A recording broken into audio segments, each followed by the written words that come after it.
Hello and welcome back. I think you can already guess what we're going to make today. Exactly, we're going to make pesto alla Genovese.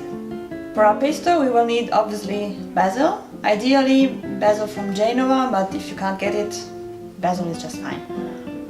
Then we need pecorino and parmigiano that we will be grating in equal amounts. We need some pine nuts, a clove of garlic, olive oil and some salt. For making pesto you usually need a mortar out of marble, would be preferable. If you don't have a mortar, don't worry, you can also make it in the mixer. Just notice that the flavor will be a bit different. You have a lot stronger flavor if you make it in the mortar. So first get your leaves for your pesto. And now you have to wash them, but don't wash them under running water because otherwise they lose their aroma. So what you do is take a damp cloth and place your leaves on top.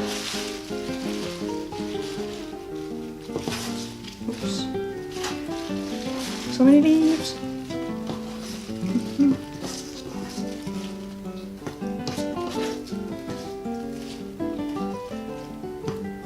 So I guess that was all of them.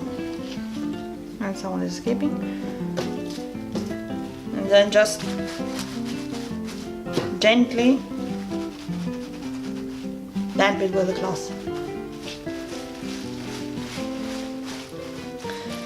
If your leaves should be very dirty or very muddy or earthy, you can also use a soft brush.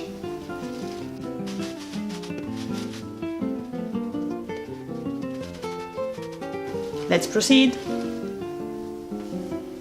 Start with your clove of garlic and a tiny pinch of salt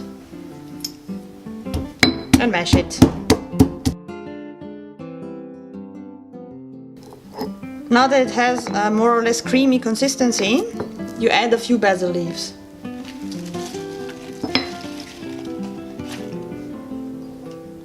And another pinch of salt.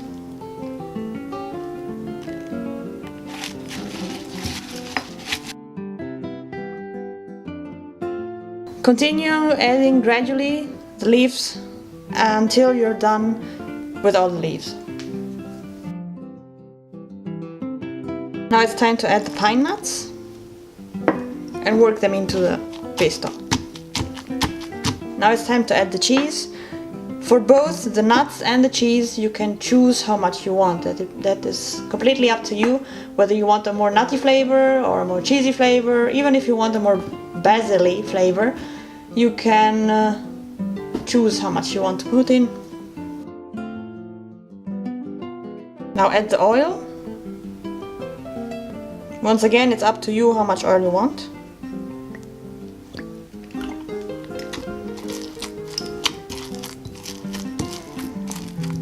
And mix some more.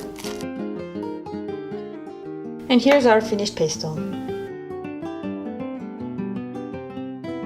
Usually the most common way is to eat it with pasta, but you can also eat it with meat and on pizza, and there's, I think, an infinite amount of ways of serving and eating pesto. About keeping it, you can store it in the fridge or in glasses, but then remember to cover it with a layer of oil so that it doesn't lose its color. You can even deep freeze it and then put it into the fridge again and defreeze it when you want to use it again. That was it from my side for today, and see you again next week. Bye!